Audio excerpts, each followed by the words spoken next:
তো কোরবানি নামক এই ইবাদতটা আমরা করব, করার ক্ষেত্রে আমরা মাসালাগুলা খুব ভালোভাবে মনে রাখবো। প্রথম কথা, সামর্থ্য হওয়ার পরে যদি কেউ কোরবানি না করেন, মুসনাদে আহমদের একটা বর্ণনা আছে, 16 নম্বর খণ্ড 120 নম্বর পৃষ্ঠা। রাসূলুল্লাহ সাল্লাল্লাহু আলাইহি সাল্লাম বলেন, মান ওয়াজাদা সাআ, কারো যদি সামর্থ্য থাকে, থাকার পরেও আলাম ইউদাহি, সে কোরবানি দেয় না, সামর্থ্য আছে কোরবানি দেয় না, ফালা ইয়াকরাবান্না মুসাল্লানা, সে যেন আমাদের ঈদগাহে না আসে। রাসূলুল্লাহ সাল্লাল্লাহু আলাইহি সাল্লাম বলেন, সামর্থ্য থাকার পর যদি কেউ কোরবানি না দেয়, সে যেন আমাদের ঈদগাহে না আসে। এখন কোরবানি কার উপর ওয়াজিব, খুব মন দিয়ে শুনবো আমরা। প্রাপ্তবয়স্ক সুস্থ মস্তিষ্ক সম্পন্ন ব্যক্তি, প্রাপ্তবয়স্ক সুস্থ মস্তিষ্ক সম্পন্ন ব্যক্তি, সে যদি নেশাব পরিমাণ মালের মালিক হয়, তার উপর কোরবানি দেওয়া ওয়াজিব। আবার বলছি, সুস্থ মস্তিষ্ক সম্পন্ন, নেশাব পরিমাণ মালের মালিক যদি 10, 11, 12 তারিখ এই 3 দিনের কোনো একদিন হয়, 10, 11, 12, আবার বলছি 10ই জিলহজ, 11ই জিলহজ, 12ই জিলহজ সূর্যাস্তের আগে, 12ই জিলহজ সূর্যাস্তের আগে যদি কেউ যাকাত দিতে হয়, যেই নেশাব হইলে ওই নেশাবের মালিক যদি কেউ এই 3 দিন হয়, যাকাত দেয় কয় বছর পুরো হইলে? 1 বছর। এটা 1 বছর না, মাত্র কয় দিন? 3 দিন। হ্যাঁ, 3 দিন, 10, 11, 12 জিলহজ, এই 3 দিন যদি সুস্থ মস্তিষ্ক সম্পন্ন বালেগা নারী পুরুষ, তাদের কাছে যদি নেশাব পরিমাণ সম্পদ থাকে, তাদের উপর কোরবানি দেওয়া ওয়াজিব। মনে থাকবে তো? আল্লাহ আমল করার তৌফিক দান করেন। এক্ষেত্রে একটা কথা মনে রাখবো, কোরবানির ক্ষেত্রে প্রয়োজনের অতিরিক্ত সম্পদের মধ্যে জমিনও গণ্য করবেন। যেই জমিনের ফসলটা আপনার প্রয়োজনের অতিরিক্ত, মানে এটা আপনার প্রয়োজন না, এটা আপনার না হইলেও চলে, এই জমিনের ফসল না হইলেও চলবে, এটাও কোরবানির নেশাবে ধরবেন। কি বললাম? জমিনের ক্ষেত্রে প্রয়োজনের অতিরিক্ত যে জমিনগুলো আছে, কোরবানি, শুধু কোরবানির নেশাবের ক্ষেত্রে এটাকে আমরা গণ্য করব। আল্লাহ বুঝার তৌফিক দান করেন। অনেকেই আছে কিন্তু আপনার নেশাবের মাল আছে, হয় এই 3 দিনে হয়ে যায় অনেকের, মাশাআল্লাহ। তো যাই হোক, আপনারা তো জানেন কাদের হবে কাদের হবে না, এই জন্য চেষ্টা করা, অন্তত একটা খাসি বকরি দিয়ে দিলেই তো হয়। এরপরের মাসালাটা আমরা মন দিয়ে শুনবো। নেশাব স্বর্ণের ক্ষেত্রে 52.5 তোলা স্বর্ণ, স্বর্ণের ক্ষেত্রে 7.5 ভরি স্বর্ণ, রূপার ক্ষেত্রে 52.5 তোলা রূপা, 7.5 ভরি স্বর্ণ অথবা 52.5 ভরি রূপা, 7.5 ভরি স্বর্ণ, আর রূপার ক্ষেত্রে 52.5 ভরি বা তোলা, যেটা বলেন, ভরি বললে হবে, রূপা। এখন কথা হলো, কারো কাছে কিছু স্বর্ণ আছে, কিছু রূপা আছে, কি আছে বলেন তো? কিছু স্বর্ণ, কিছু রূপা, কিছু টাকা পয়সা আছে, এই সবগুলা মিলাইলে যদি 52.5 তোলা রূপার সমপরিমাণ হয়, কারো কাছে কিছু টাকা আছে, কিছু স্বর্ণ আছে, কিছু রূপা আছে, সবগুলা মিলাইলে তার কাছে 52.5 তোলা রূপার সমপরিমাণ অর্থ আছে, তার উপরও কোরবানি ওয়াজিব। বুঝছেন? কারো কাছে কিছু স্বর্ণ, কিছু রূপা, কিছু টাকা পয়সা, এই সবগুলা মিলাইলে যদি 52.5 তোলা রূপার সমপরিমাণ টাকা হয়, এক্ষেত্রে স্বর্ণ বলবো না, 52.5 তোলা রূপার সমপরিমাণ যদি অর্থ হয়, তার উপরও কোরবানি ওয়াজিব।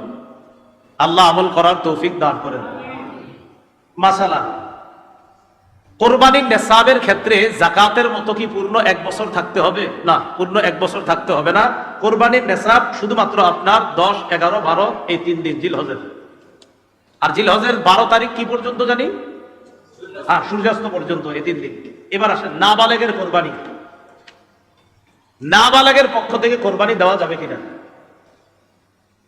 নাবালেগ যদি নেশাব পরিমাণ মালের মালিক হয়, নাবালেগ যদি নেশাব পরিমাণ মালের মালিক হয়, শিশু কিশোর অথবা সুস্থ মস্তিষ্ক সম্পন্ন ব্যক্তি না, এমন ব্যক্তির টাকা পয়সা আছে, একটা ব্যক্তির মাথা ঠিক নাই, 3 তলা 4 তলা বাড়ি আছে, কথার কথা এর নামে আছে, হয়তো অন্যরা তাকে দেখাশোনা করে, তাহলে শিশু কিশোর তাদের টাকা আছে কোরবানি দেওয়ার মতো, নেশাব পরিমাণ মালের মালিক তারা। আরেকজন যার সুস্থ মস্তিষ্ক নাই কিন্তু টাকা আছে, নেশাব পরিমাণের মাল, এই সম্পদ আছে যেটা দিয়ে কোরবানি দেওয়া যায়, তাদের উপর কোরবানি ওয়াজিব না। বলেন, তাদের উপর কোরবানি? তাহলে বলেন তো, কোন শিশুর নেশাব পরিমাণ মাল আছে, কোরবানি ওয়াজিব না। কোন অসুস্থ, যার মস্তিষ্কটা সুস্থ না, তারও নেশাব পরিমাণ মাল আছে, কোরবানি ওয়াজিব। কারণ কোরবানি ওয়াজিবের জন্য শর্ত হলো মস্তিষ্ক সুস্থ হতে হবে, সুস্থ মস্তিষ্ক সম্পন্ন বালেগ মুসলমান হতে হবে। আল্লাহ মাসালাগুলো মনে রাখার তৌফিক দান করেন। মুসাফিরের কোরবানি, কোন ব্যক্তি 48 মাইল দূরে যাওয়ার নিয়তে নিজের গন্তব্য থেকে বের হয়েছে, বর্তমান হিসাব অনুযায়ী প্রায় 78 কিলোমিটারের কাছাকাছি, 78 কিলোমিটার, কিলো যেটা আপনাদের এই রাস্তাঘাটে এখন লাগায় রাখে কিলো, তাহলে 48 মাইল, বলেন 48 মাইল, আর কিলো হইলে প্রায় 78 কিলোর কাছাকাছি। যদিও 72 কিলো অনেকে বলে, কিন্তু আসল সম্ভবত আপনার সঠিক মাসালাটা হবে 78 কিলোর কাছাকাছি হওয়া। এরপর ওলামায়ে কেরাম আছেন, তাহকিক করার তো অবশ্যই সুযোগও থাকে। তো যাই হোক 48 মাইল তো মনে থাকবে, 48 মাইল এটা ঠিক আছে। তো কেউ 48 মাইল দূরত্বে যাওয়ার নিয়ত করে গন্তব্য থেকে বের হয়েছে, আর কিলো অনুযায়ী বললাম কত, প্রায় 78 কিলোমিটার। এই পরিমাণ যাওয়ার নিয়তে বের হয়েছে, তার উপর কোরবানি ওয়াজিব না, তার উপর কোরবানি ওয়াজিব না, তার উপর কোরবানি ওয়াজিব না। এরকম মুসাফিরের উপর কোরবানি ওয়াজিব না। নাবালেগের পক্ষ থেকে যদি বাপ কোরবানি দিয়ে দেয়, কোন বাবা টাকা, সে তার নাবালেগ সন্তানের পক্ষ থেকে যদি কোরবানি দেয়, হয়ে যাবে, সওয়াব হবে, আদায় হবে। কোন বাবা তার নাবালেগ সন্তানের পক্ষ থেকে কোরবানি দিলে কোরবানি হয়ে যাবে। বলেন এটা মুস্তাহাব, বলেন হুকুমটা কি? এই আমলটা যে করবে বাবা শিশুর পক্ষ থেকে, এটার নাম ওয়াজিব হবে না মুস্তাহাব? হ্যাঁ, মুস্তাহাব। কোন নাবালেগের পক্ষ থেকে তার বাবা যদি কোরবানি দিয়ে দেয়, বলেন তো আপনারা এটার হুকুমটা কি হবে? মাশাআল্লাহ। দরিদ্র ব্যক্তির কোরবানির হুকুম, এটা একটু মন দিয়ে শুনেন। দরিদ্র ব্যক্তির কোরবানির হুকুমটা খুব মন দিয়ে শুনেন। প্রথম কথা, দরিদ্র ব্যক্তির উপর কোরবানি ওয়াজিব না, কারণ তার কাছে নেশাব পরিমাণ সম্পদ নাই। কিন্তু যদি সে কোরবানি করার নিয়তে কোনো পশু ক্রয় করে, আপনি কি কইছেন কিনতে, কিন্তু আপনি কিনছেন, দরিদ্র ব্যক্তি, তার উপর কোরবানি ওয়াজিব না, কিন্তু উনি কোরবানির নিয়তে একটা পশু কিনছে, তাহলে কোরবানি ওয়াজিব হয়ে যাবে এটা দেওয়া। দরিদ্র ব্যক্তি যার উপর কোরবানি ওয়াজিব না, তিনি যদি কোরবানির নিয়তে পশু ক্রয় করে, তার জন্য এই কোরবানি পশুটা কোরবানি করা ওয়াজিব হয়ে যায়। মনে থাকবে নি? তাহলে বলেন তো, দরিদ্র ব্যক্তির উপর কি কোরবানি ওয়াজিব? না। যদি কিনে, তাহলে ওই পশু কোরবানি করা কি হয়ে যায়? ওয়াজিব হয়ে যায়। আল্লাহ বুঝার তৌফিক দান করেন। কেউ কোরবানির দিনগুলোতে যদি আপনার ওয়াজিব কোরবানি দিতে না পারে, কার উপর কোরবানি ওয়াজিব হয়েছে 10, 11, 12 সূর্যাস্ত পর্যন্ত আপনার কেউ যদি কোরবানি দিতে না পারে, আবার বলছি, কেউ যদি কোরবানির দিনগুলোতে ওয়াজিব কোরবানি দিতে না পারে, কোরবানি ওয়াজিব কিন্তু আপনি দিতে পারেন নাই, ইতিমধ্যে কোরবানির দিন শেষ হয়ে গেছে, 10 গেল, 11 গেল, 12 চলে গেছে, শেষ, কিন্তু আপনার উপর ওয়াজিব ছিল, দেন নাই, এখন কি করবেন? এখন আপনি একটা ভালো মানের খাসির সমপরিমাণ মূল্য সদকা করে দেবেন। একটা ভালো মানের খাসির সমপরিমাণ মূল্য, এখনো কিনেন নাই, পশু কিনেন নাই। ও, এক্ষেত্রে মনে রাখবেন, আপনার উপর কোরবানি ওয়াজিব, এখনো আপনি পশু ক্রয় করেননি, কোরবানি ওয়াজিব হয়েছে কিন্তু পশু কিনেন নাই। ইতিমধ্যে 10 গেল, 11ই জিলহজ গেল, 12ই জিলহজ চলে গেল, এখন আপনি কোরবানির পশু কিনেন নাই, কোরবানিও দেন নাই। সেক্ষেত্রে আপনি কি করবেন বলেন তো? আপনি একটা ভালো মানের ছাগলের মূল্য সদকা করে দিবেন। ছাগলের মূল্য কি করে দিবেন? সদকা করে দিবেন। এখন কথা হলো, পশু ক্রয় করছেন, পশু ক্রয় করছেন, আবার বলছি, বলেন তো, এখন যে মাসালাটা বললাম, আমি বলছি কোন ব্যক্তি কোরবানি ওয়াজিব 10, 11, 12 এই 3 দিনের মধ্যে পশু কিনে নাই, কোরবানিও দেয় নাই, বলেন তো কি করবে? কি সদকা করবে? একটা ছাগলের মূল্য সদকা করে দিবে। ছাগল বলি আমরা, ছাগলের মূল্য সদকা করে দিবে। এখন কথা হলো, কিনছেন, পশু কিনছেন, কিনার পরে 10, 11, 12 কোরবানি করেন নাই। আগেরটা হলো কিনেন নাই, কোরবানিও দেন নাই। এটা হলো ওয়াজিব হয়েছে, পশুও কিনছেন কিন্তু কোরবানি দেন নাই। ইতিমধ্যে 10, 11, 12 চলে গেছে। সেক্ষেত্রে কি করবেন? সেক্ষেত্রে ওই জীবিত পশুটাই সদকা করে দিবেন। সেক্ষেত্রে কি করবেন? জীবিত পশুটা। আবার মন দিয়ে বুঝেন। তাহলে এবার আপনাদেরকে জিজ্ঞাসা করি, কারণ এখানে আরেকটা মাসালা বলবো ইনশাআল্লাহ। 1 নাম্বার, কোরবানি ওয়াজিব 10, 11, 12 এই 3 দিনের মধ্যে পশু কিনেন নাই, কোরবানি দেন নাই, কি পরিমাণ মূল্য সদকা করে দিবেন? ছাগলের। আচ্ছা, আপনি কোরবানির পশু কিনছেন, 10, 11, 12 চলে গেল, কোরবানি দেন নাই, এখন কি করতে হবে? জীবিত এই পশুটা সদকা করে দিবেন। কথার কথা, 10, 11, 12 পরে ওই পশু আপনি জবাই করে ফেলছেন। এটা কিনছিলেন কোরবানির জন্য, কোরবানির জন্য কেনা পশুটা 10, 11, 12 পরে আপনি জবাই করছেন, এখন কি করবেন? ওলামায়ে কেরাম মাসালা দিল, ভাই আপনার তো মূল্য এই পশুর সমপরিমাণ মূল্য সদকা করা ওয়াজিব ছিল। ভাই না, আমি তো পশুই কিনছি। ও আচ্ছা, তাহলে তো জীবিত পশুটা দেওয়া আপনার ওয়াজিব ছিল। ভাই আমি তো জীবিত পশু দেই নাই, পশু তো আমি জবাই করছি, এখন কি করবো? এখন মাসালা হলো, এই পশুর যে গোস্তগুলা, এই গোস্তগুলা আপনি সদকা করে দেবেন। তবে সদকা করার সময় মাপতে হবে, মাপার পর দেখবেন কত টাকা হয়। যদি দেখেন পশু কিনছিলেন 20,000 টাকা দিয়া, গোস্ত মাইপা দেখেন 18,000, তাহলে পশুর এই গোস্ত 18,000-এর সমপরিমাণ গোস্ত সদকা করার পর আরো 2,000 টাকা সদকা করবেন। আল্লাহ জানে, বুঝছেন? বুঝছেন? মনে হয় বুঝছেন। বুঝছেন? হ্যাঁ, বুঝছেন না? আচ্ছা, বুঝলে আলহামদুলিল্লাহ। পশু কিনছেন, কেনার পরে কোরবানি দেন নাই, এখন 10, 11, 12 পরে জবাই করছেন। ওলামায়ে কেরাম বলছে আপনি এটা জবাই করলেন কেন? জীবিত সৎকা করে দিতেন। হুজুর আমি তো ভুল করে ফেলছি, কি করবো এখন? ও আচ্ছা ঠিক আছে, গোস্তগুলাই সৎকা করে দেন। এখন আপনি গোস্তগুলা মাপছেন, মাইপা দেখলেন এই গোস্ত বর্তমানে 18,000, কথার কথা 18,000 হয়, কিন্তু পশু কিনছিলেন 20,000 টাকা দিয়া, তো 20,000 হইতে আরো বাকি কত? এই গোস্ত সৎকা করার পর আরো 2,000 টাকা সৎকা, বুঝলেন? আচ্ছা আচ্ছা, আল্লাহ বুঝার তৌফিক দান করেন। ঠিক আছে, এই মাসালাগুলো খুব আপনারা মনে রাখার চেষ্টা করবেন। কোরবানি প্রথম দিনে করাই উত্তম। বলেন, কোরবানি প্রথম দিনে করা উত্তম, অর্থাৎ 10ই জিলহজ কোরবানি প্রথম দিনে করা উত্তম। যেসব এলাকায় ঈদের নামাজ, জুমার নামাজ হয়, এই মাসালা আপনারা এখন আর বুঝবেন না। কিছু এলাকা আছে ঈদের নামাজ তাদের উপর ওয়াজিব না, জুমার নামাজ যাদের উপর ওয়াজিব না, এরকম কিছু এলাকা আছে। যাই হোক, যেই এলাকায় ঈদের নামাজ, জুমার নামাজ হয়, আমাদের এলাকায় ঈদের নামাজ হয় কিনা বলেন, জুমার নামাজ হয় কিনা, এই এলাকার মধ্যে ঈদের নামাজের আগে পশু কোরবানি করলে হবে না। যে এলাকায় ঈদের নামাজ হয়, জুমার নামাজ হয়, ওই এলাকায় 10ই জিলহজ নামাজের আগে কোরবানি করলে কি হবে না? কোরবানি হবে না। নামাজ পড়বেন, তারপর কোরবানি। এই জন্য উত্তম কোরবানির ঈদের জামাত তাড়াতাড়ি করা। কোরবানির ঈদের জামাতটা কি করা? তাড়াতাড়ি করা। আপনারা তো মাশাআল্লাহ ঈদের দিন মাঠে 2 এলাকাবাসী ঝগড়া লাগে, কি কি হবে না হবে, বিশাল বড় আয়োজন হয় না। কোরবানির ঈদের নামাজ তাড়াতাড়ি পড়বেন, তাড়াতাড়ি পড়ে গিয়ে গুরুত্বপূর্ণ ইবাদত কোরবানি নামক ইবাদতে আমরা অংশগ্রহণ করব। আল্লাহ বুঝার তৌফিক দান করেন। এরপরের মাসালা রাতে কোরবানি। আচ্ছা, আপনাদেরকে আমি বলি, প্রথম কথা হলো রাতে কোরবানি না করাই ভালো, কিন্তু হয়ে যাবে। তাহলে যদি হয়ে যায় 10ই জিলহজ রাতে হবে কিনা বলেন? জি হবে। 11 জিলহজ রাতে হবে।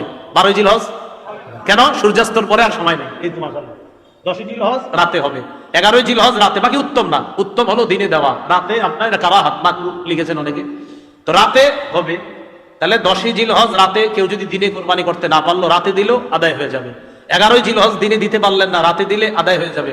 12ই জিলহজ মাগরিবের পরে দিবেন, আদায় হবে না, কারণ সূর্যাস্তর পরে আর সময় নেই। আল্লাহ বুঝার তৌফিক দান করেন।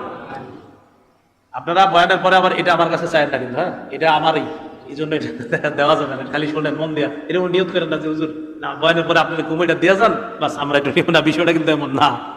মন দিয়ে শোনেন। আচ্ছা আচ্ছা আচ্ছা, বুঝে বুঝে লিখছি তো, এই জন্য আপনাদের দেওয়া তো যাবে না।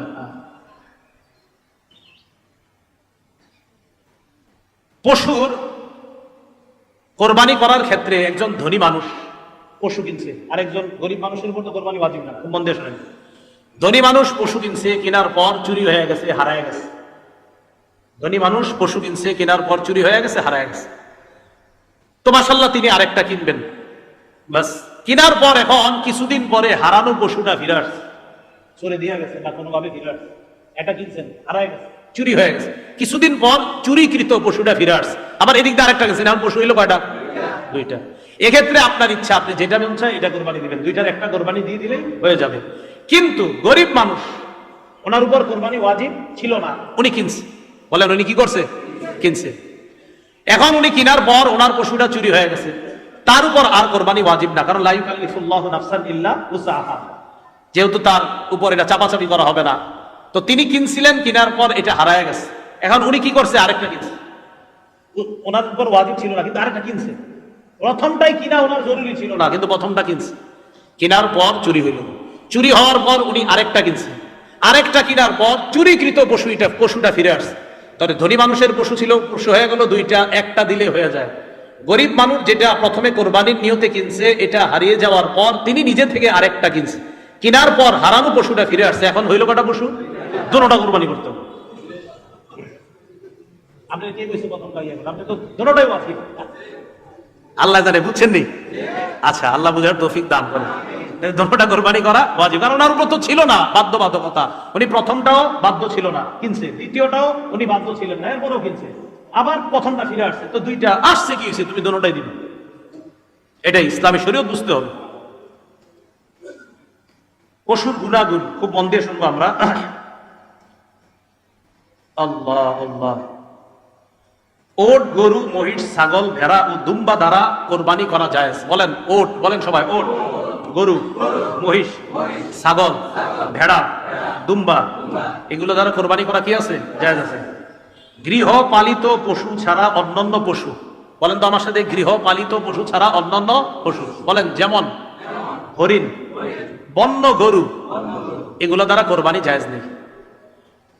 গৃহপালিত পশু ছাড়া যেমন হরিণ, বন্য গরু ইত্যাদি, এগুলো দ্বারা কোরবানি দেওয়া কি নাই? জায়েজ নাই।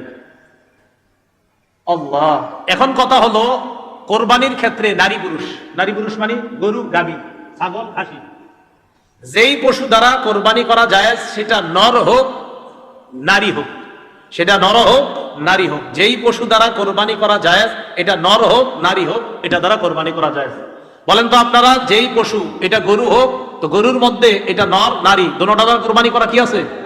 ছাগলের মধ্যে আপনার বকরি, খাসি, উভয়টা দ্বারা কোরবানি করা জায়েজ আছে। তাহলে এই ক্ষেত্রে আপনার ওই নারী পুরুষ ওই কথা বলা বা এগুলা করা, এগুলো কোনো সমস্যা নেই, জায়েজ আছে।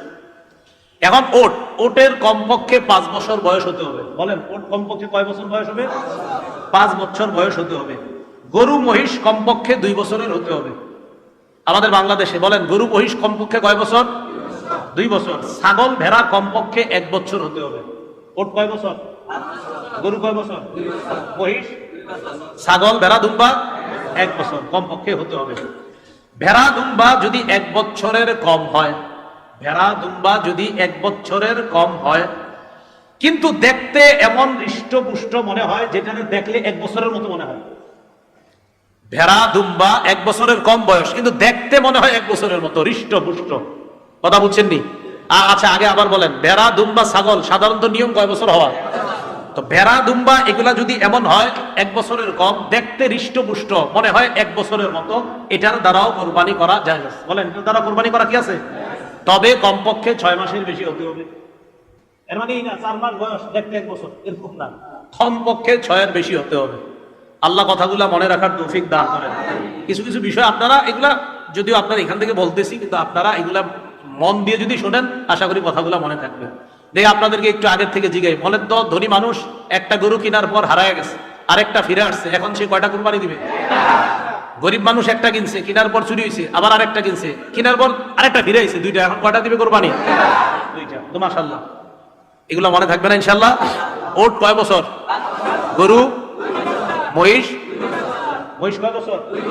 2 বছর। কোরবানি কয় তারিখে?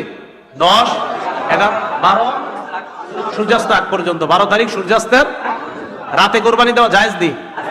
উত্তম কখন? দিনে দেওয়া। আচ্ছা কথাগুলো মনে রাখবেন। এক পশুতে শরীকের সংখ্যা, শরীকে কোরবানি দিন আমরা, শরীকে কোরবানি। ছাগল, ভেড়া, দুম্বা এগুলা কয়জনে জানি হবে? সবাই জানি আমরা। ছাগল, ভেড়া, দুম্বা কয়জনে? একজনে, বাস এটা তো আমরা সবাই জানি। ওট, গরু এগুলা 7 জনে দেওয়া যাবে। কয়জনে দেওয়া যাবে? 2 জনে দেওয়া যাবে, 3 জনে দেওয়া যাবে, 4 জনে দেওয়া যাবে, 5 জনে দেওয়া যাবে, 6 জনে দেওয়া যাবে, 7 জনে দেওয়া যাবে। আর বলছি, ওট, গরু 2 জনে দেওয়া যাবে, 3 জনে দেওয়া যাবে, 4 জনে দেওয়া যাবে, 5 জনে দেওয়া যাবে, 6 জনে দেওয়া যাবে, 7 জনে দেওয়া যাবে। শরীকানা কোরবানি এটা দেওয়া জায়েজ আছে আপনার। এক্ষেত্রে আমরা তিরমিজির 1502 নম্বর হাদিসটা মনে রাখতে পারি। জাবির ইবনে আব্দুল্লাহ রাদিয়াল্লাহু তাআলা আনহুর বর্ণনা, তিনি বলেন, নাহান্না মা রাসূলিল্লাহি সাল্লাল্লাহু আলাইহি সাল্লাম, আমরা রাসূলুল্লাহ সাল্লাল্লাহু আলাইহি সাল্লামের সাথে কোরবানি করেছি ইয়াউমাল হুদাইবিয়া, আমাল হুদাইবিয়া, হুদাইবিয়া যুদ্ধের সময়। আল বাদানাতা আন সাবআতিন ওয়াল বাকরাতা আন সাবআতিন, ওট করেছি 7 জনের পক্ষ থেকে, গরুও করেছি 7 জনের পক্ষ থেকে। ওট করেছি 7 জনের পক্ষ থেকে, গরুও করেছি 7 জনের পক্ষ থেকে। আচ্ছা, 7 জন মিলে যদি কোরবানি করে, এক্ষেত্রে অংশ বন্টন কিভাবে হবে? 7 জনে করুক, 5 জনে করুক, 3 জনে করুক, অংশ বন্টন সমান সমান হবে। বলেন অংশ বন্টন। এক্ষেত্রে আপনারা তো জানেনই, কেউ যদি মনে করেন 50,000 টাকার একটা কোরবানি গরু, একজন দিছে 20,000, একজন দিছে 20,000, আরেকজন দিছে 20,000, হলো কত? 40। আরেকজন দিছে 10,000, কত? তাহলে ভাগ তো অবশ্যই আপনার প্রথমে 5 ভাগ সমান সমান করবেন। 5 ভাগ সমান সমান কইরা একজনে পাবে 2 ভাগ, আরেকজনে পাবে 2 ভাগ, আরেকজনে পাবে 1 ভাগ। সুন্দরভাবে করলে তখন আপনার ওই কোথাও হাড্ডি বেশি গেল বা কম গেল, এই অসওয়াসাটা ভিতরে কাজ করবে না। প্রথম কথা যে একজনে 20,000 দিল, আরেকজন 20,000, তো 20,000 ওয়ালা 2 ভাগ, আরেক 20,000 ওয়ালা 2 ভাগ, আর 10,000 ওয়ালা 1 ভাগ। কথার কথা আপনার। এখন আপনি মনে করেন এই 5 ভাগ বন্টন করলেন, করার পর 2 ভাগ নিবে একজন, আর 2 ভাগ নিবে আরেকজন, গেল 4 ভাগ, আরেক ভাগ নিবে আরেকজন, গেল 5 ভাগ। ব্যাস। কোরবানির পশু জবাই করার পর আপনি চাইলে 3 ভাগ করতে পারেন। 1 ভাগ গরিবরে দিলেন, 1 ভাগ প্রতিবেশী আত্মীয় স্বজন তাদেরকে দিলেন। এক্ষেত্রে একটা মাসালা, এই মাসালাটা হলো, আচ্ছা এটা বলবো না, এটা বললে পরে আবার আপনারা কৃপণতা করবেন। কি করবেন? কৃপণতা, এটা দরকার নেই। ঠিক আছে, মাথায় আসছিল, দরকার নেই। হ্যাঁ, বন্টন করেন, বন্টন করেন, গরিবেরও দিয়েন, প্রতিবেশীদেরকেও দিয়ে, বাস এটাই রাখেন। বন্টন করেন, প্রতিবেশীদেরকে দিয়ে, সবাই দিয়ে। হ্যাঁ ঠিক আছে, দিবেন।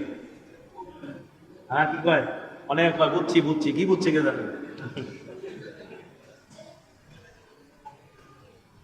হ্যাঁ কি বুঝছে? আচ্ছা আচ্ছা।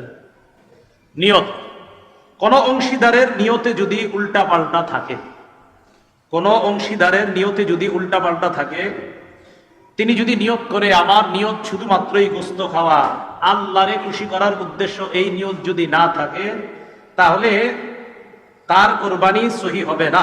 তার কোরবানি কি হবে না? সহি হবে না। এই ব্যক্তিকে অংশীদার যদি আমরা বানাই, শরীকদের কারো কোরবানি সহি হবে না। কোন ব্যক্তির নিয়ত গলত, শুধু গোশত খাওয়ার নিয়ত, তিনি একা কোরবানি দিলেও কোরবানি হবে না। তারে যদি শরীক বানাই, শরীকদের কারো কোরবানি হবে না। আল্লাহ এই জাতীয় শরীক থেকে বাঁচার তৌফিক দান করেন।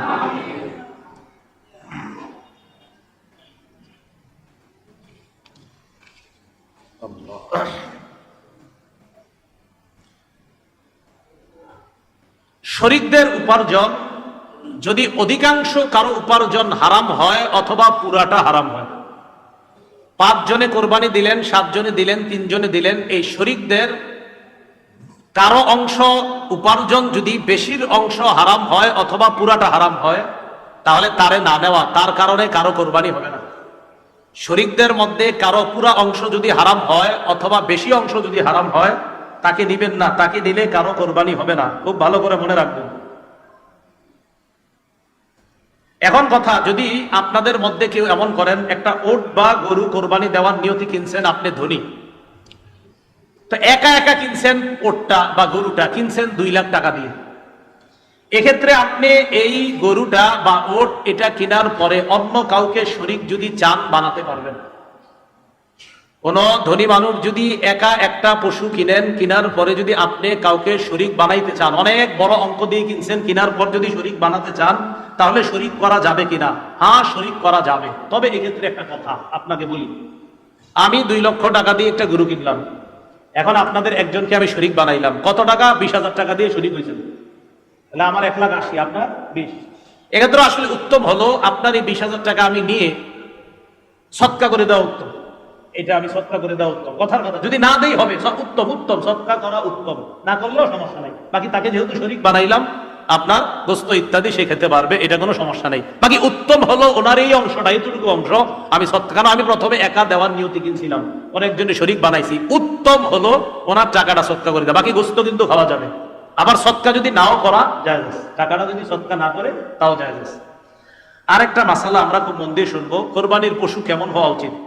কোরবানির পশু হৃষ্টপুষ্ট হওয়া উত্তম। বলেন, কোরবানির পশু কি হওয়া উত্তম? তিরমিজি শরীফের 1496 নম্বর হাদিসের বর্ণনা, আবু সাঈদ খুদরি রাদিয়াল্লাহু তাআলা আনহুর বর্ণনা, দহা রাসূলুল্লাহ সাল্লাল্লাহু আলাইহি ওয়াসাল্লাম বিকামশিন আকরানা ফাঈলিন। রাসূলুল্লাহ সাল্লাল্লাহু আলাইহি ওয়াসাল্লাম শিং বিশিষ্ট মোটা তাজা হৃষ্টপুষ্ট একটা দুম্বা কোরবানি করলেন। কি করলেন? হৃষ্টপুষ্ট শিং বিশিষ্ট আপনার একটা প্রাণী কোরবানি করলেন। খোরা পশুর কোরবানি, খোরা বুঝেননি? হ্যাঁ, ব্যাংরা পশুর কোরবানি। খুব মন দিয়ে শুনবেন। যেই পশু 3 পায়ে চলতে পারে, 1 পা মাটিতে রাখতে পারে না অথবা ভর করতে পারে না, যে পশু 3 পায়ে চলতে পারে, পা কয়টা? 3 পায়ে চলে, 1 পায়ে চলতে পারে না অথবা পা মাটিতে রাখতে পারে না, এমন পশু দিয়ে কোরবানি করা জায়েজ নেই। এমন পশু দিয়ে কোরবানি করা কি নাই?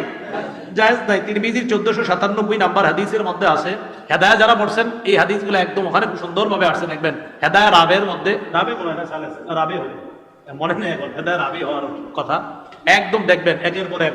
মাসালাগুলো তো তালেব ইলমদের পুরো মুখস্থ থাকা দরকার। হ্যাঁ একদম, আমার পুরো এবারত সবাই মুখস্থ ছিল, মুখস্থ থাকা দরকার।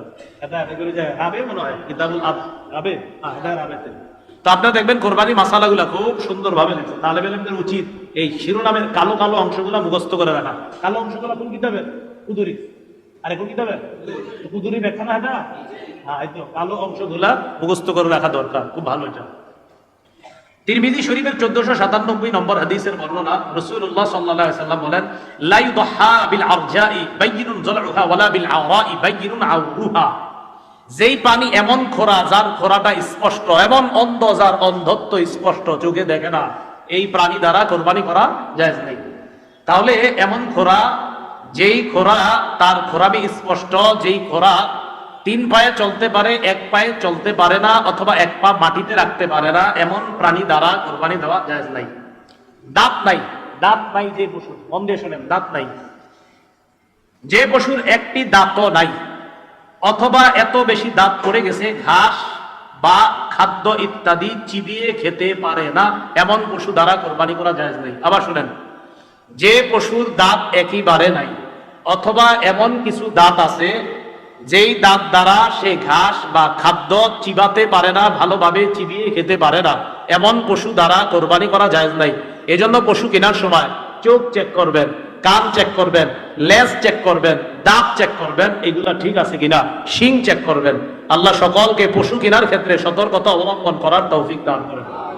দাঁত নাই এমন পশু আমরা কোরবানি দিব না। এবার আসেন, ভেঙে গেছে, শিং ছিল ভেঙে গেছে, এই পশুর ব্যাপারে কি খুব মন দিয়ে শুনি আমরা।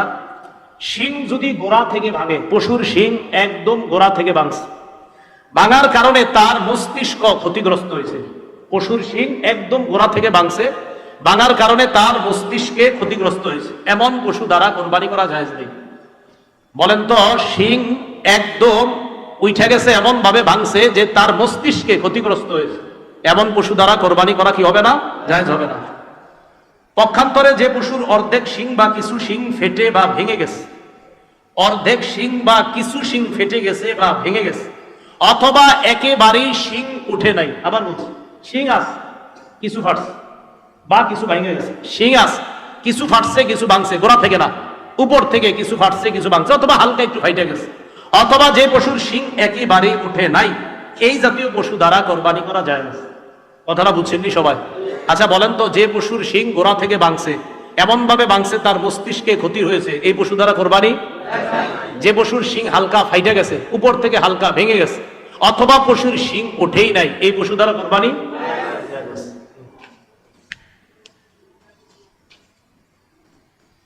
কান কাটা বা লেজ কাটা পশু, কান কাটা বা লেজ কাটা পশু, যে পশুর লেজ বা কোনো কান অর্ধেক বা তার চেয়ে বেশি কাটা, সে পশু দ্বারা কোরবানি করা জায়েজ আছে কিনা? আবার শুনি প্রশ্নটা, যে পশুর লেজ বা কোনো কান অর্ধেক বা তার চেয়ে বেশি কাটা, বলেন লেজ বা কান, এই লেজ বা কান অর্ধেক কাটা বা তার চেয়ে বেশি কাটা, এই পশু দ্বারা কোরবানি জায়েজ নাই। আচ্ছা বলেন তো, একটা গরুর লেজ অর্ধেক কাটা জায়েজ আছে? আচ্ছা, একটা গরুর কান অর্ধেক কাটা জায়েজ আছে? আচ্ছা, একটা গরুর লেজ অর্ধেকের বেশি কাটা, একটা গরুর কান অর্ধেকের বেশি কাটা, কোরবানি জায়েজ? আল্লাহ, যদি অর্ধেকের বেশি লেজ থাকে, লেজ কয় হাত গরু? আনুমানিক 2 হাত, 1 হাত। আচ্ছা, যদি 1 হাত ধরেন, এখন আধা হাতের বেশি ভালো আছে, ধরে নেই আমরা মনে করেন, যদি 1 হাত ধরেন বা একটু বেশি, উনি বলছে 1 হাত, আমি তো বলতে পারি না 1 হাত না 2 হাত, যাই হোক, যদি আচ্ছা যদি 2 হাত ধরেন, তো 2 হাত ধরলে 1.5 হাত ভালো আছে, 1.5 হাত ভালো আছে, যাই হোক। কান 4 ভাগ ধরে নিই আমরা, 4 ভাগের 3 ভাগ ভালো আছে, যাই হোক, কান 4 ভাগের 3 ভাগ ভালো আছে, এই পশু দ্বারা কোরবানি জায়েজ। লেজ 4 ভাগ ধরেন, কথার কথায় 3 ভাগ বেশির অংশ ভালো আছে, এটা দ্বারা জায়েজ আছে। আর বলেন তো, অর্ধেক যদি খারাপ থাকে কান বা লেজ, কোরবানি জায়েজ?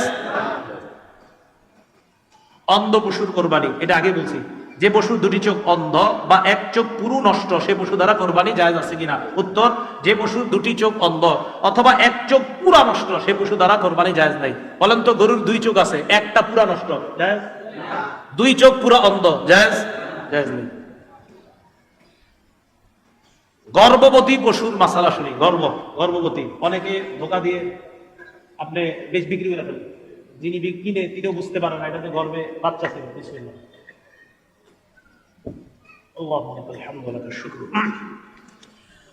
গর্ভবতী পশু কোরবানি করা জায়েজ আছে কিনা, এটা হলো প্রথম কথা। আপনারা বলেন জায়েজ? আবার সবাই দিচ্ছি, মানে ওই যে গোস্ত খাইতে কেমন জানি লাগে, তো গর্ভবতী পশু কোরবানি করা জায়েজ আছে কিনা, এটা হলো প্রথম কথা। জায়েজ আছে? হ্যাঁ বলেন সবাই, কি আছে? এটার পশুর গোস্ত অনেকে খাইতে চায় না, মানে জয় হওয়ার পরে কিন্তু জায়েজ আছে। গর্ভবতী পশু কোরবানি করা কি আছে? জায়েজ আছে। জবাই করার পর বাচ্চা পেট থেকে বের হবে, এই বাচ্চা যদি জীবিত পাওয়া যায় সেটাও জবাই করে দিবেন। গর্ভবতী পশু জবাই করলেন, জবাই করার পর পেটের বাচ্চা বের হয়েছে, এটা যদি জীবিত বের হয় এটাতেও জবাই করবেন। এটা কি করবেন? জবাই করবেন। প্রসবের সময় এটা যদি পশুটা যদি প্রসবের সময় কাছাকাছি হয়, এই জন্য উচিত হলো আমরা মানবিক বিষয় লক্ষ্য করে এটাতে কোরবানি না করাই উত্তম। কি বলেন? কোরবানি যদিও কোরবানি দিলে কোরবানি হয়ে যাবে, কোরবানি দিলে কি কোরবানি না করা উত্তম। আরেকটা দেন, আপনি ধনী মানুষ, আরেকটা দিলে তো নিয়ম, আপনার দুইটার একটা, তো আপনি এটা না দেন আরেকটা দেন। তাহলে যদি প্রসবের সময়টা ঘনিয়ে আসে আর এই দিকটা কোরবানির সময় ঘনে আসে, এক্ষেত্রে উত্তম হলো আপনি এটাতে কোরবানি না কইরা, এটার প্রতি আপনি কোরবানি এখন না কইরা আপনি এটার বাচ্চাটা হবে, তো এটা উত্তম আর কি। বাকি কেউ যদি কোরবানি করে হয়ে যাবে। কোরবানির নিয়তে ভালো পশু কিনছেন, কেনার পর যদি এমন কোনো দোষ দেখা যায় যার কারণে কোরবানি জায়েজ হবে না, তাহলে এই পশু দ্বারা কোরবানি জায়েজ হবে না।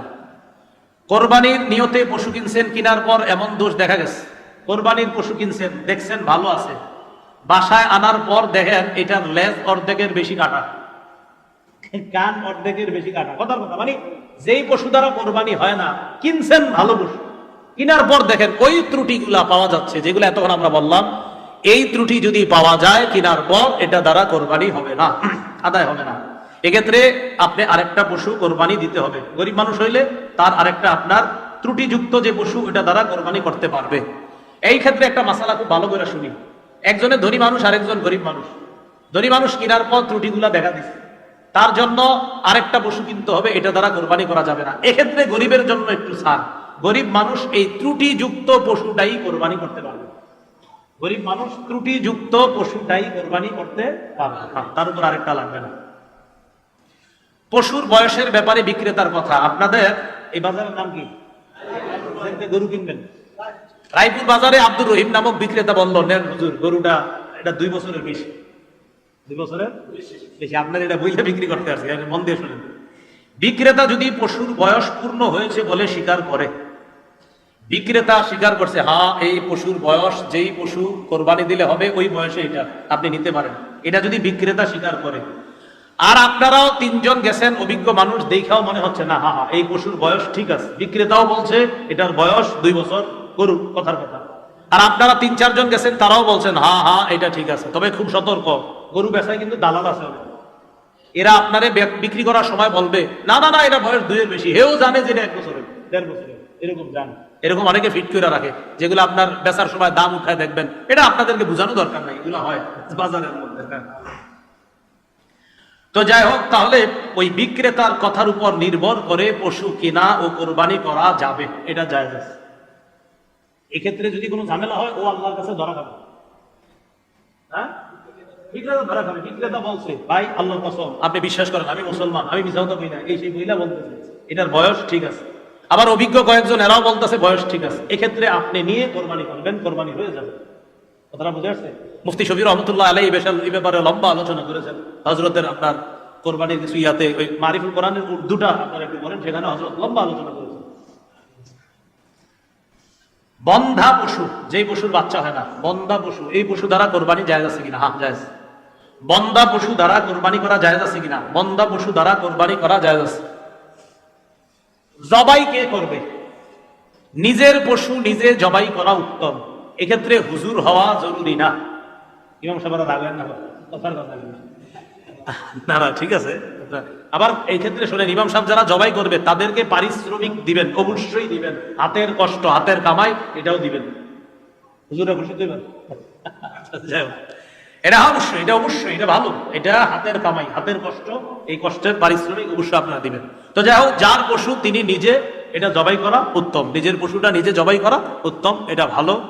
দোয়াটা পড়ে নিব আমরা, ইন্না সালাতি ওয়া নুসুকি ওয়া মাহইয়ায়া ওয়া মামাতি লিল্লাহি রাব্বিল আলামিন লা শারীকা লাহু ওয়া বিযালিকা উমিরতু আনা আউয়ালুল মুসলিমিন, হলো কোরআনের আয়াত, আনা মিনাল মুসলিমিন হলো দোয়া। হ্যাঁ, আউয়ালুল মুসলিমিন সূরা আনামের 168 নম্বর আয়াত, আর দোয়াটা হলো আনা মিনাল মুসলিমিন। হ্যাঁ, আউয়ালুল মুসলিমিন হলো কোরআনের আয়াত, আর আনা মিনাল মুসলিমিনটা হলো নবীজির দোয়া। ঠিক আছে না? ঠিক আছে।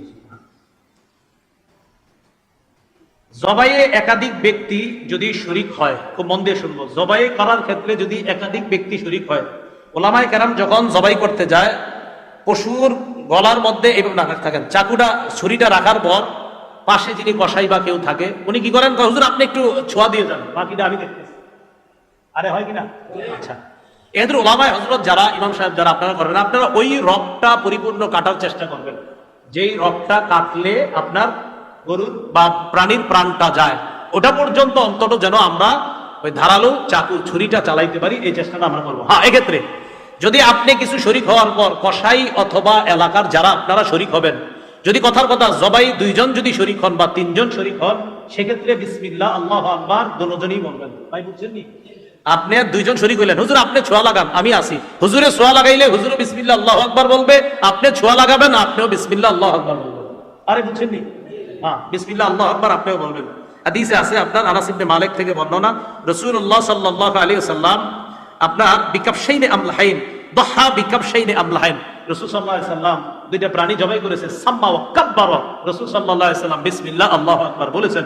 তো যাই হোক, এক্ষেত্রে আমরা বিসমিল্লাহ আল্লাহু আকবার, বিসমিল্লাহটা অবশ্যই বলবো, এই কথাটা আমরা মাথায় রাখবো। আরেকটা বিষয়, বলার সময় আমরা গ্রামগঞ্জের অনেক মানুষ এমন করি, যদিও এটা আপনারা না বুঝেই করেন। আব্দুর রহমান ভাই, আপনার গরু কিভাবে কোরবানি দিব বলেন। তা আব্দুর রহমান আরো 4-5 জন আছে, ওনারা এসে বলে, হুজুর নামগুলো এখানে লেখা আছে, এই 5 নামেই কোরবানি হবে, বলি কিনা এটা পৃষ্ঠাতে, হুজুর এই 5 নামে হবে নেন, এই 7 নামে হবে, এই 3 নামে হবে নেন, এরকম হয় কিনা? আচ্ছা, এক্ষেত্রে আমরা বাংলাটা এভাবে না বলে আমরা বলবো, বলেন আমার সাথে বলেন, বলেন এই 5 জনের পক্ষ থেকে, বলেন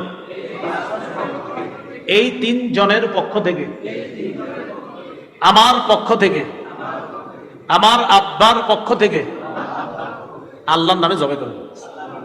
তাহলে 3 নামে এভাবে বলবো না, আমরা বলবো 3 জনের পক্ষ থেকে আল্লাহর নামে, 5 জনের পক্ষ থেকে আল্লাহর নামে, 3 জনের পক্ষ থেকে আল্লাহর নামে। এখন থেকে যদিও এটা মানুষ না বুঝেই করতো যে হুজুর আসলে তো উদ্দেশ্য এটাই, আল্লাহর নামে জবাই, কিন্তু ওই না বুঝা বইলা ফেলে আর কি, হুজুর 3 নামে 5 নামে এভাবে বলবো না, বলবো 3 নামের পক্ষ থেকে আল্লাহর নামে, 5 নামের পক্ষ থেকে আল্লাহর নামে। ওনারা মনে থাকবে না ইনশাআল্লাহ? তাহলে বলেন তো কার নামে জবাই হবে?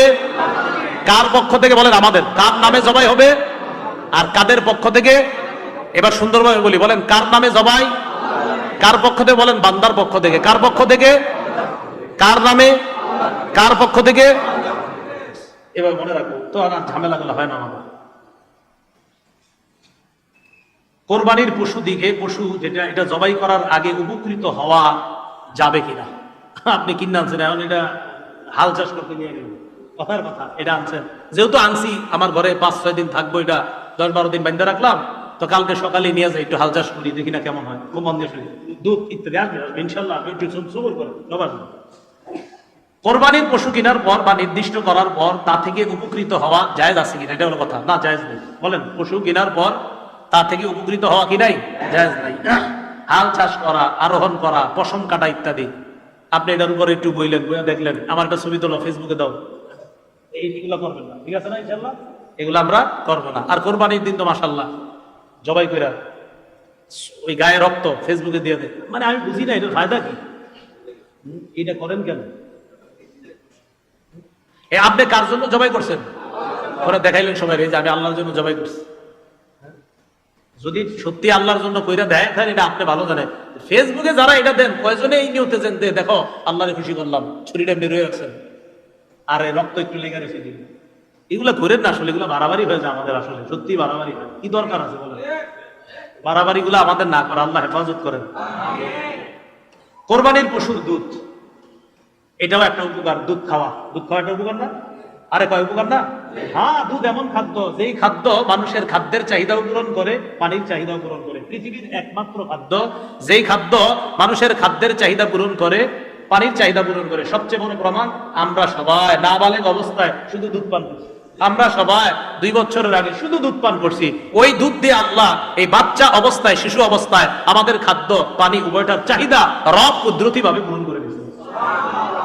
আল্লাহ বলেন মিন বাইনি ফারসিউ ওয়া দামিন লাবানান খালিসান সাইগাল লিশারিবিন। শোনো, এই দুধ আমি কোথা থেকে বের করি জানো? কয় 2 নাপাকের মাঝখান থেকে। একটা হলো গোবর, আরেকটা হলো রক্ত। কয় মানুষ একটু ভাবো, আমি গোবর নামক নাপাক আর রক্ত নামক নাপাক, এই দুই নাপাকের মাঝখান থেকে গরু ঘাস খায়, এই ঘাস দিয়া গরুর রক্ত হয়, এই ঘাস দিয়া গরুর গোবর হয়, এই রক্ত আর গোবর দুই নাপাকির মাঝখানে আমি আল্লাহ ওই খাদ্য দিয়েই তোমাদের জন্য পৃথিবীর শ্রেষ্ঠ পবিত্র দুধ তৈরি করি। দুধে গোবর আর রক্ত আসেনি? আরে দুধে আসে গোবর রক্ত। আল্লাহকে আমার কুদরত বুঝাইব, রক্ত পাক না পাক, গোবর পাক না পাক, আল্লাহকে দুই নাপাকের মাঝখান থেকে পৃথিবীর সবচেয়ে শ্রেষ্ঠ পবিত্র খাদ্য আমি বের করি। আল্লাহর কুদরত আর কেমনি দেখবেন? দুধ, কোরবানির পশুর দুধ, এটা পান করা যাবে কিনা খুব মন দিয়ে শুনেন। কোরবানির পশুর দুধ পান করা যাবে না। বলেন, কোরবানির পশুর দুধ পান করা যাবে না। এখন কথা হলো, জবাইয়ের সময় কাছায় গেছে, আগামীকাল কোরবানি, একদিন পরে কোরবানি, 2 দিন পরে জবাইয়ের সময় কাছায় গেছে। এক্ষেত্রে যদি পশুর দুধ দহন না করি, পশুটার কষ্ট হবে। দহন না করলে পশুটার কষ্ট হবে, কারণ দুধ দহন না করলে কষ্ট হবে। সেক্ষেত্রে প্রথমে চেষ্টা করব ঠান্ডা পানি তার ওলানের মধ্যে দিব। বলেন, ঠান্ডা পানি ওলানের মধ্যে দিব। ঠান্ডা পানি দুধের ওলানে, পশুর ওলানে দিলে তার কষ্টটা কম হয়। তার কষ্ট কি হয়? কম হয়, এবং দুধ বন্ধ অনেকটা হয়ে যায়। তো ঠান্ডা পানি আমরা ওলানের মধ্যে দিব। কথা বুঝে আসছে? ঠান্ডা পানি ওলানের মধ্যে দিব, এটা হলো প্রথম কথা। আর যদি মনে হয় কাছাকাছি আইসা গেছে, পশুর দুধ দহন না করলে কষ্ট হবে না, দহন না করাই উচিত, বাস দহন করা দরকার নাই, এটা আমরা দহন করব না, এমনি রেখে দিব। কথার কথা যে দহন করলে হয়, না করলে হয়, না করলে সমস্যা নাই, তো দহন করার দরকার নাই, পশুর দুধ দহন করার দরকার নাই, এই কথাটা আমরা মাথায় রাখবো। দহন যদি করে ফেলি সেক্ষেত্রে কি করব? গরুর দুধ দোহায় ফেলছে, সৎকা করে দিব। দোহায় ফেললে কি করবো? সৎকা করে দিব। শরীক যারা আছে আমরা এগুলা খাবো না। এখন কথা হলো, আপনারা 4 জনে মিললে একটা পশু ক্রয় করছেন। কয়জনে মিলে? 4 জনে। চতুর্থ জনের নাম আব্দুর রহমান। আব্দুর রহমানের বাড়িতে পশুটা আপনি পালতে দিচ্ছেন। তো দুধের পশুটা কার বাড়িতে? আব্দুর রহমানে কি করছে, একদিন পশুর দুধ দহায়া নিজে খাইলেছে। খাওয়ার পরে চাঁদপুরের এক আলেম বলে ফেলছে, আপনি খাইছেন? হ্যাঁ। আপনি কেন খাইলেন? খাইলেছেন কি করবো? কটুক খাইছেন? আধা কেজি পরিমাণ হইব, মানে 1 পা। ওই পরিমাণ মূল্য সৎকা করে দেব, ওই পরিমাণ মূল্য সৎকা করে দেব। ভাই মাসালা মনে থাকবে? প্রথম কথা বলেন, দুধ খাওয়া যাবে? যদি দুধ না দোহাইলে কষ্ট না হয়, দোহানো যাবে? যদি দোহায়া ফেলে কি করবে? যদি কোরবানি দাতা যিনি উনি খায়া ফেলে, বলেন সবাই বলেন, কি সৎকা করবে? মূল্য সৎকা করবে। আগের মাসালা থেকে একটা মাসালা আমরা আলোচনা করি আবার। পশু কিনলেন, পশু ক্রয় করলেন আপনি কোরবানি দেওয়ার নিয়তে, 10, 11, 12 জিলহজ কোরবানি দিতে পারেন নাই। মাঝখানের থেকে একজন বলেন 10, 11, 12 এই 3 দিনে পশু কিনছেন কোরবানি দেওয়ার নিয়তে, কিন্তু পশুটা কোরবানি করতে পারেন নাই। যে কোনো একজন বলেন কি করতে হবে? জীবিত না মৃত? জীবিত। আচ্ছা, যদি জবাই করে ফেলে ভুলে 3 দিনের পরে অন্য আরেকজন বলেন, তাহলে কি করবে? কিভাবে সৎকা করবে? হ্যাঁ, এই তো মাসে কমে আছে, তাহলে ওই গোস্তটা সৎকা করে দিবে। গোস্ত যদি কম হয়, মাপলে মাইপা যদি দেখা যায় না আরো 2-3 হাজার টাকা লাগবে এটার সমপরিমাণ হইতে, ওই পরিমাণ সৎকা হবে। মাশাআল্লাহ, যাক আপনারা ভালো, খুব ভালো পরিচয় দিতেছেন, ভালো না। শরীকের একজন মরে গেছে, 4 জনে মিলে কোরবানি দিবেন, একজন মারা গেছে। 7 জনে মিলে কোরবানি দিবেন, একজন মারা গেছে। শরীকের মধ্যে একজন যদি মারা যায়, সেক্ষেত্রে কি করণীয়? এক্ষেত্রে করণীয় হলো, তার ওয়ারিস যারা, ওয়ারিসদের মধ্য থেকে যারা আছে, এই ওয়ারিসরা যদি মৃত ব্যক্তির পক্ষ থেকে কোরবানি করার অনুমতি দেয়, তাহলে করে ফেলবেন। বলেন, 7 জনে মিলে গরু কিনলাম, একজন মারা গেছে, আছে কয়জন? যিনি মারা গেছে তার পক্ষ থেকে আমরা কোরবানি করব কিনা, তার ওয়ারিসদেরকে জিজ্ঞাসা করব। আব্দুর রহমান, আব্দুর রহিম, তোমাদের আব্বা তো মারা গেছে, তো তিনি তো আমাদের সাথে শরীক ছিলেন, আমরা কি তার পক্ষ থেকে কোরবানি করে দিব? তোমার আব্বাও 20,000 টাকা দিয়েছিলেন। তারা যদি বলে হ্যাঁ চাচারা আপনারা দিয়ে দেন, তাহলে কোরবানি কি করে দিবেন? করে ফেলবেন, এটা কোনো সমস্যা নাই। আর যদি তার সন্তানরা বলে না, আমাদের আব্বা যে টাকাটা দিয়েছে 20,000 টাকা, ওই টাকা কোরবানির অনুমতি আমাদের পক্ষ থেকে নাই, তাহলে এক্ষেত্রে কি করবেন? তাদেরকে ওই বাবার টাকাটা ফেরত দিয়ে দিবেন। বাবার টাকাটা কি করে দিবেন? কেন বলেন তো? কারণ ওই বাবার টাকার মালিক এখন ওয়ারিসরা। টাকার মালিক কারা? ওয়ারিসরা মালিক। এজন্য ওয়ারিসরা যদি অনুমতি দেয়, ওই মৃতের পক্ষ থেকেই মৃতের পক্ষ থেকেই কোরবানি করবেন। আর যদি অনুমতি না দেয়, অবশ্যই টাকাটা আপনারা বাকি 6 জন মিলে ফেরত দিয়ে দিবেন। এটা মনে রাখবেন ইনশাআল্লাহ। কোরবানির পশু জবাই করলেন, জবাই করার পর একটু আগে আমরা একটা মাসালা জানছি যে এটারে জীবিত জবাই করে দেওয়া, যদি জীবিত বের হয় এটাও জবাই করা। উত্তম হলো জবাই না করে সৎকা করে দেওয়া। বলেন উত্তম হলো জবাই না করে বাচ্চাটাকে কি করে দেওয়া, সৎকা করে দেওয়া উত্তম। যদি সৎকা না করে দেন তাহলে ওই বাচ্চাকেও জবাই করতে হবে, ওই বাচ্চার গোশতটা সৎকা করে দিবেন। বাচ্চাকেও জবাই করতে হবে, বাচ্চার গোশতটা কি করে দিবেন, সৎকা করে দিবেন।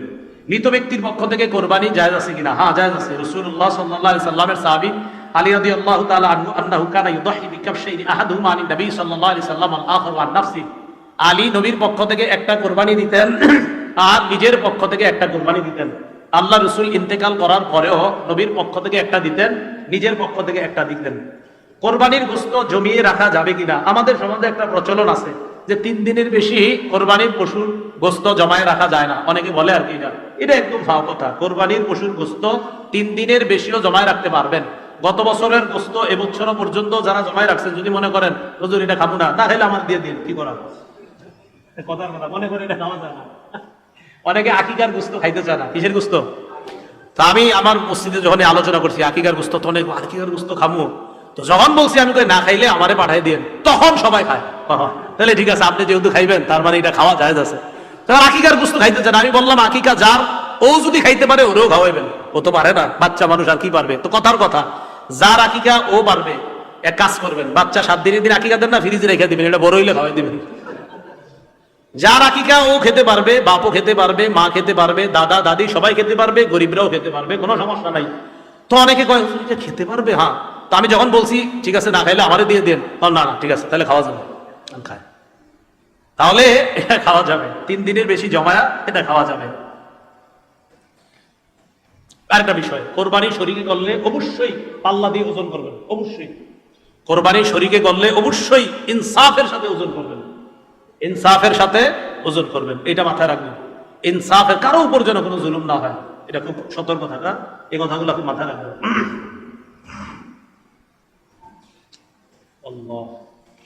আরেকটা মাসালা শুনি আমরা, গোশত চর্বি।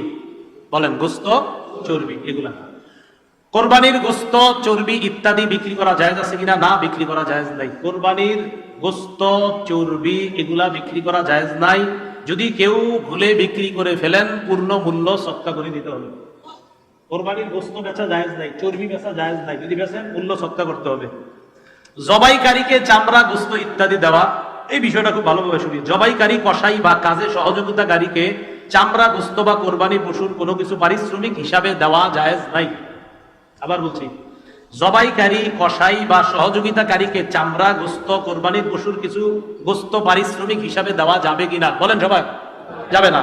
তাহলে বলেন তো, জবাইকারী, কসাই বা কাজে সহযোগিতাকারী এদেরকে চামড়া, গোশত অথবা কোরবানির পশুর কোনো কিছু পারিশ্রমিক হিসাবে দেওয়া যাবে? যাবে না, জায়েজ নেই। আল্লাহ, পারিশ্রমিক দেওয়ার পর যাদেরকে দিয়ে কাজ করাইছেন, পারিশ্রমিক দেওয়ার পর চলে গেছে, বাস আপনার পাশের বাড়ির চাচাতো ভাইরা কাজ করছে, তো এরা চলে গেছে। চলে যাওয়ার 2-3 দিন পরে ডাক দিচ্ছেন, কিরে কি অবস্থা, গোস্ত টোস্ত খাইছো? কথার কথা, হ্যাঁ আলহামদুলিল্লাহ আল্লাহ খাওয়াইছে। 1 প্যাকেট আপনি হাদিয়ার নিয়তে দিয়ে দিলেন, আপনি রেখে দিচ্ছেন যে ওরা হাদিয়া দিবেন, তো বললেন না এটা তোমার হাদিয়া। কথাটা বুঝেন, কিন্তু পারিশ্রমিক হিসাবে দিবেন না। এরপরে আপনার যদি মনে হয় না আমি হাদিয়া হিসাবে ওরে 1-2 প্যাকেট গোস্ত দিব, তাহলে এটা দিয়ে দেওয়া গেছে। কিন্তু সাবধান, যিনি কাজ করবে তিনিও এই নিয়ত রাখতে পারবে না যে কিছু পাবো, আর যিনি দিবেন তিনিও এই নিয়ত রাখবেন না যে ওরে পারিশ্রমিক হিসাবে কিছু দিব। নাউজুবিল্লাহ, এই নিয়ত করাই যাবে না। 500 টাকা পারিশ্রমিক হলে 500 পারিশ্রমিক দিতেই হবে, 1000 পারিশ্রমিক হলে পারিশ্রমিক 1000 দিতেই হবে। এরপরে আপনার মন চাইলে আপনি হাদিয়া দেন, কোনো সমস্যা নাই। মোট কথা, গরুর কিছু দিয়ে, পশুর কিছু দিয়ে হাদিয়া দেওয়া জায়েজ, কিন্তু পারিশ্রমিক দেওয়া জায়েজ নেই। কথাটা মনে রাখবেন। আল্লাহ, অস্ত্র জবাই করবো যে অস্ত্র দিয়ে, ধারালো অস্ত্র দ্বারা জবাই করা উত্তম। রাসূলুল্লাহ সাল্লাল্লাহু আলাইহি সাল্লাম বলেন, ইন্নাল্লাহা কাতাবাল ইহসানা আলা কুল্লি শাই। আল্লাহ সব জিনিসের উপর অনুগ্রহ করা এটা বিধিবদ্ধ করেছেন, এমনকি পশু জবাই করার ক্ষেত্রেও। ফাইদা কাতালতুম, তোমরা যখন হত্যা করো, আও যাবাহতুম, অথবা জবাই করো, ফাহসিনু যিবহা, জবাই করবা সুন্দরভাবে। ফাহসিনু, তোমরা সুন্দরভাবে জবাই করবা। এর মানে অন্য বর্ণনায় রাসূল বলেন, ওয়াল ইউহিদ্দা আহাদুকুম শুফরাতা, তোমাদের প্রত্যেকে যেন অস্ত্রটা ভালোভাবে ধার করে নেয়, এই অস্ত্র দিয়ে যেন জবাই করে, পশুটা যেন তাড়াতাড়ি তার জানটা বের হয়। এইভাবে আমরা এমন অস্ত্র দিয়ে আমরা জবাই করব। জবাইয়ের পর পশুর অবস্থা, অনেকে নিস্তেজ হওয়ার আগেই ছুরি একটা নিয়ে কি করে ফালানো শুরু করে, বুঝে চামড়া কাটা আপনার বাস না, এখনো যায় না, এখন আপনার বা শুরু করছে আরেক জায়গায় যাই কি শুরু করছে। এর এই কথাটা খুব মন দিয়ে শুনেন। নিস্তেজ হওয়ার আগে চামড়া খসানো বা অন্য কোনো অঙ্গ কাটা মাকরুহ। আচ্ছা বলেন তো, কোরবানি কার জন্য করি? এই কাজে মাকরুহ কাজ কেন করবো? কোরবানি কার জন্য করি? তা আমার এই আমলটা যেন পুরো 100% পিওর হিসাবে আল্লাহ কবুল করে, এটা চাই না তো। এটাতে কোনো মাকরুহ কাজ করবো? তাহলে নিস্তেজ হওয়ার আগে কসাইকে বলবো, ভাই পূর্ণ নিস্তেজ হবে, তারপর আপনি অন্য কাজ করবেন, নিস্তেজ হওয়ার আগে এটাতে কাজ করবেন না, মানে মনে থাকবে না ইনশাআল্লাহ। জি। কোরবানির গোশত বিধর্মীকে দেওয়া যাবে কিনা? কোরবানির গোশত বিধর্মীকে, প্রতিবেশী অনেক বিধর্মী থাকে না, তাদেরকে দেওয়া যাবে কিনা? কোরবানির গোশত হিন্দু ও অন্যান্য ধর্মাবলম্বী যারা আছে, বিধর্মী ইত্যাদি, গরিব যদি হয় বা প্রতিবেশী হয়, তাদেরকে দেওয়া কি আছে? জায়েজ আছে। বিধর্মী অন্যান্য ধর্মাবলম্বীদেরকে তারা যদি খায়, দেওয়া জায়েজ আছে, দেওয়া জায়েজ আছে। অন্য কারো ওয়াজিব কোরবানি এটা আদায় করতে যদি চাইলে কি হুকুম? মন দিয়ে শুনি। অন্যের ওয়াজিব কোরবানি দিতে চাইলে ওই ব্যক্তির অনুমতি নিতে হবে কিনা? হ্যাঁ, অন্যের ওয়াজিবকৃত কোরবানি দিতে হলে ওই ব্যক্তির অনুমতি নিতে হবে। ওই ব্যক্তির কি নিতে হবে? অনুমতি নিতে হবে, অন্যথায় ওই ব্যক্তির কোরবানি আদায় হবে না। এক্ষেত্রে স্বামী বা পিতা স্ত্রী বা সন্তানের বিনা অনুমতিতে তার পক্ষ থেকে কোরবানি করে, তাহলে তাদের কোরবানি আদায় হয়ে যাবে। আবার বলছি, স্বামী বা পিতা, বলেন স্বামী বা পিতা। স্বামী হয় কার? বলেন স্ত্রীর। বলেন স্বামী হয় কার? স্বামী স্ত্রীর অনুমতি ছাড়া কোরবানি দিবে, কথা স্ত্রী কোরবানি দিতে চাই, হয়ে যাবে। পিতা হয় কার? বলেন সন্তানের। আরে পিতা হয় কার? পিতা সন্তানের অনুমতি ছাড়া দিয়ে দিচ্ছে, হয়ে যাবে। আল্লাহ জানে, বুঝছেন নি? কোরবানি দাতার অনুমতি ছাড়া কোরবানি দেওয়া জায়েজ নেই। এক্ষেত্রে স্বামী যদি স্ত্রীর অনুমতি ছাড়া দেয়, বাবা যদি সন্তানের অনুমতি ছাড়া দেয়, জায়েজ। মনে থাকবেন ইনশাআল্লাহ। হ্যাঁ, জায়েজ। পাগল পশুর কোরবানি, পাগলা গরু আছে না, পাগল পশুর কোরবানি, পাগল পশু কোরবানি করা জায়েজ আছে। তবে যদি এমন পাগল দিলে খায় না, মাঠেও চড়ে না, তাহলে সেটা দ্বারা কোরবানি জায়েজ নেই। কিছু গরুরে আমরা পাগল কইনি, দৌড় দেয়, পুরো এলাকা লাইরালায়, বাসতলা গাছতলা পুরো ফেলে শেষ করে দেয়। পাগল পশুর কোরবানি দেওয়া যায় যদি এটা ঘাস না খায় অথবা চড়ে টরে না খায়, তাহলে কিন্তু জায়েজ নেই। কারণ পশু পাগল হওয়ার পরেও যদি ঘাস খায়, বুঝতে হবে না ওর মধ্যে পশুত্ব আছে, মাঠে চড়ে বেড়ায়, এটার মধ্যে পশুত্ব আছে, মানে ও পশু, ও কোরবানির যোগ্য। কিন্তু যদি ও ঘাস খায় না, মাঠে নিয়ে চড়াইলেও অন্যান্য পশুর মতো চড়ে না, পাগলাটে আচরণ করে, ওর দ্বারা কোরবানি দেওয়া কি হবে না? জায়েজ হবে না। হ্যাঁ, প্রথম কথা, পশু দ্বারা, পাগল পশু দ্বারা কোরবানি জায়েজ, তবে যদি মাঠে না চড়ে, ঘাস না খায়, এরকম পাগল হইলে আবার এটা দ্বারা জায়েজ হবে না। কোরবানির গোশত খাওয়া, কোরবানি দাতার জন্য নিজের গোশত খাওয়া মুস্তাহাব। মাশাআল্লাহ, একটা হুকুম জানলাম, কোরবানির গোশত খাওয়া কি মুস্তাহাব। কোরবানির দাতা যিনি, তিনি কোরবানির গোশতটা খাওয়া এটা মুস্তাহাব। অনেকের অ্যালার্জি থাকে, গরুর গোশত খান না, এটা খায়া লাগবে, সমস্যা নেই ইনশাআল্লাহ, কিছু হবে না, আল্লাহ ভরসা। ঋণ করে কোরবানি দেওয়া, কোরবানি ওয়াজিব এমন ব্যক্তিও ঋণের টাকা দিয়ে কোরবানি করলে ওয়াজিব আদায় হয়ে যাবে। এমনি আপনার উপর কোরবানি ওয়াজিব, আবার যদি আপনি ঋণের টাকা দিয়ে কোরবানি দেন, কথার কথা, তাও কোরবানি ওয়াজিব আদায় হয়ে যাবে। আপনি তো জানেন যে আমি ঋণ হইলে কি হবে, 5-10 লাখ টাকা আছে না, অনেকে লেনদেন করে, ওনাদের তো ব্যাপার নাই, এই ঋণ আদান প্রদান হয়ে থাকে।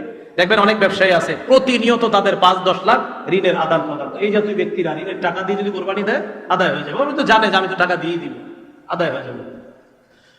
হাজিদের উপর ঈদুল আজহার কোরবানি, যে সকল হাজি কোরবানির দিনগুলোতে মুসাফির থাকবে তাদের উপর ঈদুল আজহার কোরবানি ওয়াজিব নয়। যে সকল হাজি কোরবানির দিনগুলোতে মুসাফির থাকবে, আচ্ছা এটা অন্য মাসালা, আপনার যে মুসাফির থাকে, এখন মাশাআল্লাহ হাজি সাহেবরা আর মুসাফির না, ওখানে যাওয়ার পরে নিয়ত করে আপনার প্রায় 30 দিনের নিচে কেউ না, অনেকে আছে 10 দিন থাকে, অন্য দিনের নিচে হলে তো মুসাফির, অনেকে আছে আপনার 6 দিন 7 দিন থাকে, এটা ভিন্ন মাসালা। যদি মুসাফির না হয়, আর আমরা জানছি মুসাফিরের উপর কোরবানি ওয়াজিব হয় না। হ্যাঁ, তো যে সকল হাজি কোরবানির দিনগুলোতে মুসাফির থাকবে তাদের উপর ঈদুল আজহার কোরবানি ওয়াজিব না। কিন্তু যে হাজি কোরবানির কোনোদিন মুকিম থাকবে, সামর্থ্যবান হলে তার উপর ঈদুল আজহার কোরবানি দেওয়া জরুরি হবে। এটা এই মাসালাই এখন আদায় করে শুনুন। নবী করিম সাল্লাল্লাহু আলাইহি সাল্লামের পক্ষ থেকে কোরবানি করা, সামর্থ্যবান ব্যক্তি রাসূল সাল্লাল্লাহু আলাইহি সাল্লামের পক্ষ থেকে কোরবানি করা উত্তম, এটা বড় সৌভাগ্যের বিষয়। সামর্থ্যবান ব্যক্তি রাসূলুল্লাহ সাল্লাল্লাহু আলাইহি সাল্লামের পক্ষ থেকে কোরবানি করা উত্তম, এটা সৌভাগ্যের বিষয়। আচ্ছা, খাসিকৃত ছাগল দ্বারা কোরবানি, খাসিকৃত বুঝেন, খাসি করা হয় না, খাসি করা হয়, এটা কেমনে কই আপনাদের? যাই হোক আর কি, খসিয়া যেটাকে বলা হয়, খাসিকৃত কোরবানি দ্বারা এই কোরবানি করা যাবে কিনা? খাসিকৃত ছাগল দ্বারা কোরবানি করা এটা জায়েজ আছে, উত্তম, কোনো সমস্যা নেই। জীবিত ব্যক্তির নামে কোরবানি, এর মানে হলো যেমনি ভাবে মৃতের পক্ষ থেকে ইসালে সওয়াবের উদ্দেশ্যে কোরবানি করা জায়েজ, তেমনি ভাবে জীবিত ব্যক্তির পক্ষ থেকেও ইসালে সওয়াবের উদ্দেশ্যে নফল কোরবানি করা জায়েজ আছে। এই কোরবানির গোশত দাতা ও তার পরিবারও খেতে পারবে।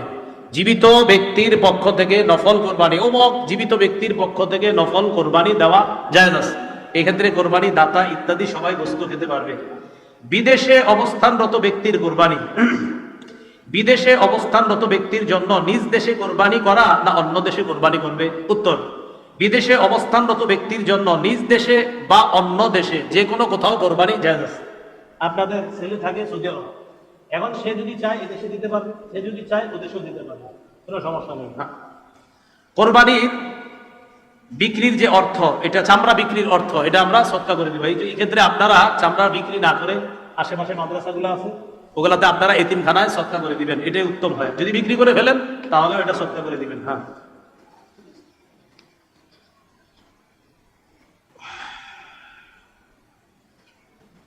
আচ্ছা, ঈদুল আজহার দিন এবছর কোরবানির নিয়ত আছে কাদের কাদের? দেখি একটু, ইনশাআল্লাহ, সমস্যা নেই। আচ্ছা, ঈদুল আজহার দিন সর্বপ্রথম কোরবানির গোশত দিয়ে প্রথম খানা শুরু করা সুন্নাত। ঈদুল আজহার মানে আপনি কোরবানি দিবেন, তা আপনার জন্য উত্তম হলো, সুন্নত হলো সর্বপ্রথম কোরবানির গোশত দিয়ে খানা শুরু করা, এটা উত্তম। এর অর্থ হলো সকাল থেকে কোনো কিছু না খেয়ে প্রথমে কোরবানির গোশত খাওয়া। সকাল থেকে কিছু খাবেন না, প্রথমে কোরবানির গোশতটা খাবেন। এটা যদি পারেন আর কি, না পারলে সমস্যা নেই, অন্য কিছু খাওয়া যাবে। কোরবানির পশুর হাড় বিক্রি করা, কোরবানির মৌসুমে অনেক মহাজন কোরবানির হাড় ক্রয় করে থাকে। টোকাইরা বাড়ি বাড়ি থেকে হাড় সংগ্রহ করে তাদের কাছে বিক্রি করে, এদের ক্রয় বিক্রয় জায়েজ। টোকাইরা ক্রয় মানে আপনার নিয়ে গেছে, আপনার বাড়ির সামনে পড়ে রয়েছে, ওরা নিয়ে গেছে, ওরা বিক্রি করলে সমস্যা নেই। টোকাই বেচারা নিয়ে গেছে, টোকাই এর মানে কেমন ধরে ওরা আপনি দান করে দিচ্ছেন। টোকাই নিয়ে গেছে মানে আপনি দান করে দিচ্ছেন। টোকাই যদি হাড় ইত্যাদি নিয়ে বিক্রি করে তাহলে এটা জায়েজ আছে, এটা কোনো সমস্যা নেই। আল্লাহ, কিন্তু কোন কোরবানি দাতার জন্য নিজ কোরবানির কোনো কিছু এমনকি হাড়ও বিক্রি করা জায়েজ হবে না, করলে মূল্য সদকা করে দিতে হবে।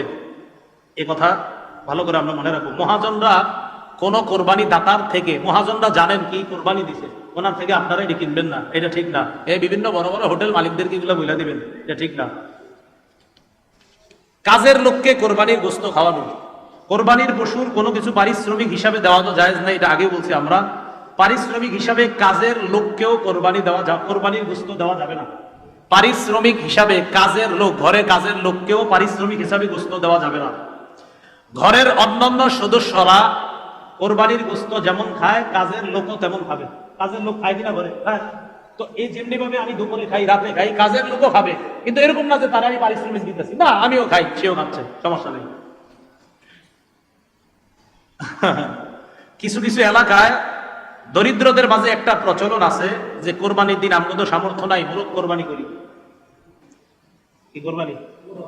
এই জাতীয় কুসংস্কার থেকে বেঁচে থাকবো। বলেন, এই জাতীয় কুসংস্কার থেকে কি করে থাকবো? বেঁচে থাকবো, এটা জায়েজ নাই। হ্যাঁ, কোরবানির দিন মোরগ জবাই করা জায়েজ আছে না? আছে। আপনি মুরগি খেতে মন চাইলে খাইবেন, কিন্তু কোরবানি না। এ বুঝেন, কিন্তু আন্দাজি পেছ লাগান না। আপনার মুরগি খেতে মন চাইলে খাইবেন জবাই করা, কিন্তু কোরবানি না, বুঝছেন? বা মোরগ আসছে না কোরবানির দিন, মোরগ জবাই করা আমার মন চাইছে না,